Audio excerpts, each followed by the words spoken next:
اور طلاق والی عورتیں 3 حیض تک اپنے تئیں روکے رہیں، اور اگر وہ اللہ اور روز قیامت پر ایمان رکھتی ہیں تو ان کو جائز نہیں کہ اللہ نے جو کچھ ان کے شکم میں پیدا کیا ہے اس کو چھپائیں،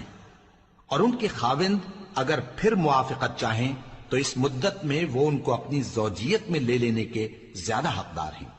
اور عورتوں کا حق مردوں پر ویسا ہی ہے جیسے دستور کے مطابق مردوں کا حق عورتوں پر ہے، البتہ مردوں کو عورتوں پر 1 درجہ فضیلت ہے، اور اللہ غالب ہے، صاحب حکمت ہے۔ طلاق صرف 2 بار ہے، یعنی جب 2 دفعہ طلاق دے دی جائے تو پھر عورتوں کو یا تو بطریق شائستہ نکاح میں رہنے دینا ہے یا بھلائی کے ساتھ چھوڑ دینا، اور یہ جائز نہیں کہ جو مہر تم ان کو دے چکے ہو اس میں سے کچھ واپس لے لو۔ ہاں، اگر زن و شوہر کو خوف ہو کہ وہ اللہ کی حدوں کو قائم نہیں رکھ سکیں گے تو اگر عورت خاوند کے ہاتھ سے رہائی پانے کے بدلے میں کچھ دے ڈالے تو دونوں پر کچھ گناہ نہیں۔ یہ اللہ کی مقرر کی ہوئی حدیں ہیں، ان سے باہر نہ نکلنا، اور جو لوگ اللہ کی حدوں سے باہر نکل جائیں گے وہ گناہگار ہوں گے۔